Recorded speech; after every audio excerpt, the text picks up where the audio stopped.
11 September 1893 अमेरिकेतील Chicago शहर, त्या शिकागो शहरामध्ये सुरू असणारी सर्वधर्मीय परिषद, त्या परिषदेला उपस्थित असणारे 7,000 लोक आणि त्या 7,000 लोकांच्या समोर उभे असलेले स्वामी विवेकानंद भाषणाची सुरुवात करतानाच म्हणतात, माझ्या अमेरिकेतील बंधू आणि भगिनींनो, आणि त्याच्यानंतर पुढचे 2 मिनिट अगदी टाळ्यांचा कडकडाट गुंजतो. त्याच सर्वधर्मीय परिषदेमध्ये स्वामी विवेकानंद हिंदू धर्माची ओळख अख्ख्या जगाला करून देतात आणि जागतिक धर्मामध्ये हिंदू धर्माला स्थान मिळवून देतात.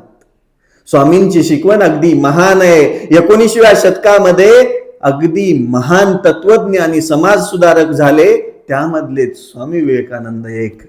स्वामींची शिकवण आजच्या पिढीने जर ऐकली, बघितली, वाचली आणि ती आचरणात आणली तर या भारतातील प्रत्येक व्यक्ती स्वामी विवेकानंद होऊ शकतो. स्वामी म्हणजे काय? प्रत्येक बाईमध्ये माय पाहणारा स्वामी आपल्या प्रत्येकाच्या रक्तामध्ये भिनला पाहिजे. स्वामींनी सांगितलेले वेदांताचे सिद्धांत आपल्या मस्तकात भिनले पाहिजेत आणि हीच खरी स्वामींना श्रद्धांजली ठरणार आहे. तरुणांनो, उठा, जागे व्हा आणि ध्येय प्राप्त होईपर्यंत थांबू नका. ही शिकवण देणारे स्वामी विवेकानंद. स्वामी विवेकानंदांच्या जयंती दिनी कोटी कोटी प्रणाम. आजच्या भारतातील तरुणाला स्वामींच्या शिकवणीची सगळ्यात जास्त गरज आहे.